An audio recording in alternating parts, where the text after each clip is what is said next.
ये बताएं कि आपके पुराने साथी 2015 तक आपके साथी थे अरविंद केजरीवाल 177 दिन तक तिहाड़ जेल में रहने के बाद आज शाम 5-6 बजे के बाद रिहा होने जा रहे हैं। आप उनकी रिहाई को किस तरह से देख रहे हैं, क्योंकि प्रोजेक्ट तो ऐसे किया जा रहा है जैसे कि सारे आरोप जो लगे हुए थे वो धुल गए। बेल मिलना कोई बहुत बड़ी बात नहीं है। बेल से छूट मिली है, यानी कि आप कह सकते बेल मिली है, जेल से अभी रिहा हुए हैं, लेकिन आरोपों से नहीं। जो आरोप हैं, जो इन पे करप्शन के और भ्रष्टाचार के आरोप है, उनसे तो रिहा हुए नहीं अभी। दूसरा क्या है कि हम लोग जब आम आदमी पार्टी में थे, या आम आदमी पार्टी जब शुरुआती दौर में थी, तो एक आंदोलनकारी, एक जील के साथ, एक उत्साह के साथ काम करती थी। तो अक्सर ये कहा जाता था, क्योंकि व्यवस्था परिवर्तन का सपना साकार करना था, जो कि आज देखते हैं तो सब झूठ था, वो झूठ की पोटली थी। लेकिन तब ये बोला करते थे कि सत्य परेशान हो सकता है, पराजित नहीं। तो अब देखिए, आज इनके ट्वीट्स और इनके मीडिया पे पोस्ट आ रहे हैं कि असत्य है, सत्य पर भारी पड़ता है। तो इसको जिस प्रकार से डिस्टोर्ट करना, अपनी सुविधा के हिसाब से जैसे जो मनमानी बातें बोलनी, इन सब में आम आदमी पार्टी का कोई मुकाबला नहीं है। आप ये देखिए अंजू जी कि बेल मिलना तो होना ही है, बेल तो कभी ना कभी मिलेगी। ट्रायल शुरू नहीं हो पाया, इसलिए सुप्रीम कोर्ट ने कहा कि ठीक है, इनको बेल दीजिए और ट्रायल शुरू करने की कोशिश कीजिए। प्लस 3 कंडीशंस लगाई गई हैं, 3। मुख्यमंत्री, पहली बात तो ये है कि जब इनको गिरफ्तार किया गया था अंजू जी, तब इनको इस्तीफा दे देना चाहिए था। चलिए, इनकी नैतिकता जग जाहिर है कि कितने अनैतिक व्यक्ति हैं ये। अब अरविंद केजरीवाल बाहर आएंगे तो जैसा आपके इसमें स्लाइड में दिख रहा है कि he can not go to the office. इससे बड़ी प्रताड़ना, इससे बड़ा सन्नाटा और झपटा, या जिसे थप्पड़ बोलते हैं, उससे बड़ा थप्पड़ कोई हो ही नहीं सकता। Because supreme court is the custodian of the constitution and democracy. तो सुप्रीम कोर्ट ने कहा, क्योंकि सुप्रीम कोर्ट में जो बैठे जस्टिस है, उनसे बड़ा कॉन्स्टिट्यूशन का समझदार या पढ़ा लिखा व्यक्ति, विद्वान कोई हो नहीं सकता। तो उन्होंने एक सिटिंग मुख्यमंत्री को बोला कि आप कार्यालय नहीं जा सकते। It's a huge statement, and इसी बात पे इनको इस्तीफा दे देना चाहिए वास्तव में। तो सेकंड, वो किसी सरकारी फाइल पे साइन नहीं कर सकते। तो जब आप साइन नहीं कर सकते तो आप किस बात के मुख्यमंत्री? आप कार्यालय जा नहीं सकते। थर्ड, इस पे कोई भी पब्लिक स्टेटमेंट, सार्वजनिक बयान नहीं देंगे, क्योंकि इनको पता था कि अरविंद केजरीवाल उस किस्म के, उनका डीएनए इस ढंग का है कि वो इस बात को भी कनकोर्ट एंड डिस्टोर्ट करके कुछ ना कुछ अपने पब्लिक ट्रायल चलाने की कोशिश करेंगे। लेकिन मुझे अभी भी डाउट है अंजू जी कि जिस प्रकार से इनकी प्रवृत्ति है, जिस प्रकार से इनकी जो नालायकी है, आम आदमी पार्टी का जो ओवरऑल जो ईथोस है, वैल्यू सिस्टम है, उसमें ये व्यक्ति आके अभी भी इसको पॉलिटिसाइज करेंगे। ये मुझे इस बात का पूरा यकीन है। मतलब मुझे डाउट है, मुझे आशंका है कि ये वास्तव में कोर्ट की बात मानेंगे कि नहीं मानेंगे। क्योंकि डॉक्टर साहब, आप बिल्कुल सही कह रहे हैं कि जब आपको याद होगा 21 दिन की अंतरिम बेल इनको मिली थी चुनाव प्रचार करने के लिए, उस दौरान आकर सारे टीवी चैनल्स पर इन्होंने इंटरव्यू दिए थे और यही कहा था कि इनको झूठा फंसाया गया है, कोई सबूत नहीं है सीबीआई और ईडी के पास। तब भी तो ये शर्तें लगाई गई थी कि बाहर जाकर वो कोई स्टेटमेंट नहीं देंगे इस केस से जुड़ा हुआ, लेकिन उस वक्त भी उन्होंने इसका पालन कहाँ किया था। और अब अगर ये कहा जा रहा है सुप्रीम कोर्ट की तरफ से कि केस से जुड़ा कोई सार्वजनिक बयान नहीं देंगे, वो तो रैलियां करने वाले हैं। उन्होंने तो जम्मू कश्मीर में भी चुनाव लड़ना है, वो तो हरियाणा में भी चुनाव लड़ रहे हैं सारी सीटों पर। तो क्या रैलियों में सच में केजरीवाल अपने केस के बारे में कुछ नहीं बोलेंगे? ये पक्का बोलेंगे। और आप अभी भी देखिए जिस प्रकार से आम आदमी पार्टी के जो ये पेड वॉलंटियर्स, पेड नौकर चाकर सर्वेंट्स है, सो कॉल्ड आम आदमी पार्टी मेंबर्स, अभी से मिठाइयाँ बांटने लग गए। अच्छा, उसके अलावा स्टेटमेंट्स आने लग गई हैं। आप ये देखिए कि politics ultimately is a game of morality. Ultimately public life का मतलब क्या होता है? पब्लिक लाइफ में ये होता है कि आप अपने आप को कंडक्ट कैसे करते हैं, आपका सदाचार क्या है, आपकी नैतिकता क्या है, आपकी विचारधारा क्या है, आपकी आइडियोलॉजी क्या है, आपकी आदर्शवादिता क्या है। पॉलिटिक्स का मतलब तो यही है ना, politics is a way to serve the society. ये कोई जॉब या एम्प्लॉयमेंट तो है नहीं।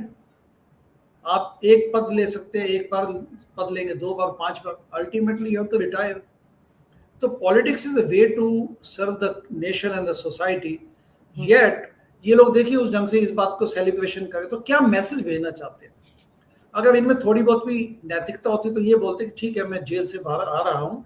इनफैक्ट जो जो इम्पेडिमेंट्स लगाए हैं इन पे, जो इन पे, जैसे मैंने आज ट्वीट किया सुबह, ए बेल विद अ नेल, इन पे यस नेल्स लगाए गए, इन पे मतलब पाबंदी लगाई गई है। तो इस पाबंदी में तो किसी भी किस्म से खुश होने की आवश्यकता नहीं।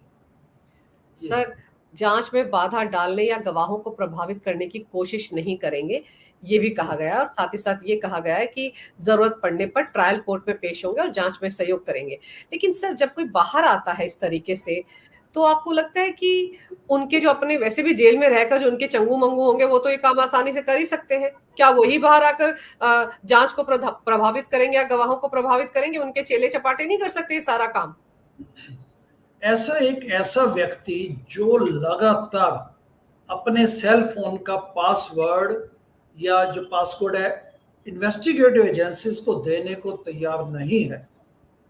सुप्रीम कोर्ट ने, मुझे लगता है माननीय जजों ने, जस्टिस ने इस बात को इग्नोर किया है। ये बिल्कुल प्रभावित करेंगे। और आजकल जिस ढंग का जमाना है, उनके साथ कौन बैठ के क्या बात करता है, वो किससे क्या संवाद करते हैं, इसका कंट्रोल सुप्रीम कोर्ट कैसे करेगी, ये बड़ा सोचने वाला विषय है। सो डेफिनेटली सीबीआई की जो इन्वेस्टिगेशन या अभी ऑन गोइंग इन्वेस्टिगेशंस, ये जो रिकॉर्ड्स वो अभी हासिल करना चाहते हैं इनसे, तो ईडी एवं सीबीआई, उसमें डेफिनेटली बाधाएं आएंगी। और मुझे लगता है कि ये डेफिनेटली, मतलब ये जो जो रिकॉर्ड्स है, जो मौजूदा प्रमाण है, उनके साथ इन्फ्रिंजमेंट करने की कोशिश करेंगे। अब मनीष सिसोदिया भी बाहर है, राघव चड्ढा और बाकी लोग जो जेल में जाने चाहिए थे, जो आरोपी बनने चाहिए थे, वो सब बाहर बैठे, संजय सिंह। तो मुझे लगता है इनकी हौसला बुलंद होंगे, क्योंकि अपराधी के हमेशा हौसले बुलंद होते हैं जब भी आप उसको थोड़ी छूट देते हैं। तो हमारी आशंका भी यही है कि ऐसा कुछ होगा।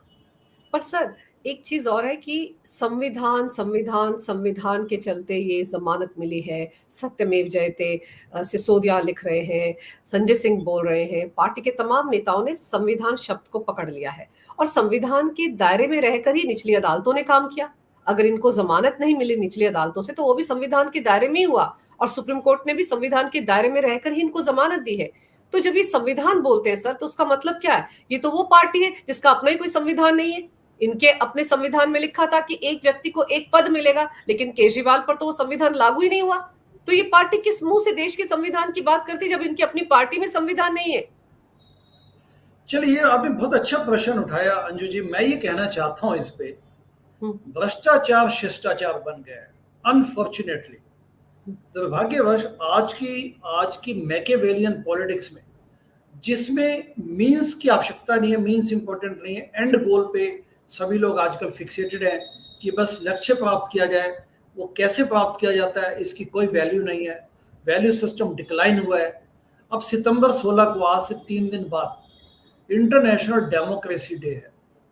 International democracy day.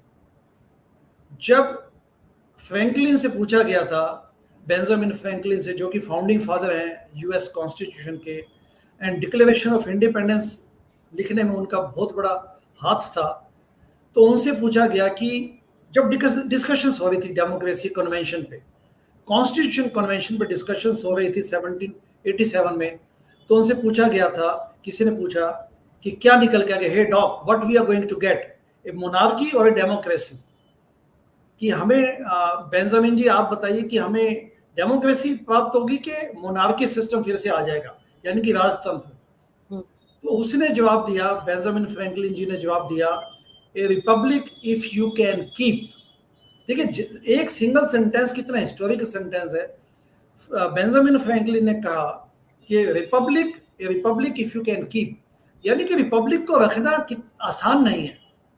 Anju ji, ये जो मुख्यमंत्री है, ये कॉन्स्टिट्यूशन की शपथ लिए हुए, ये जनता द्वारा चुने हुए प्रतिनिधि हैं। जनता ने एक आपको दायित्व दिया, आपको जनता ने चुना एक मैंडेट देके कि आप न केवल हमारी आशाओं को पूरा कीजिए, यानी कि इन टर्म्स ऑफ गवर्नेंस आप सदाचार, शिष्टाचार एवं आदर्शवादिता की राजनीति करके मिसाल कायम कीजिए।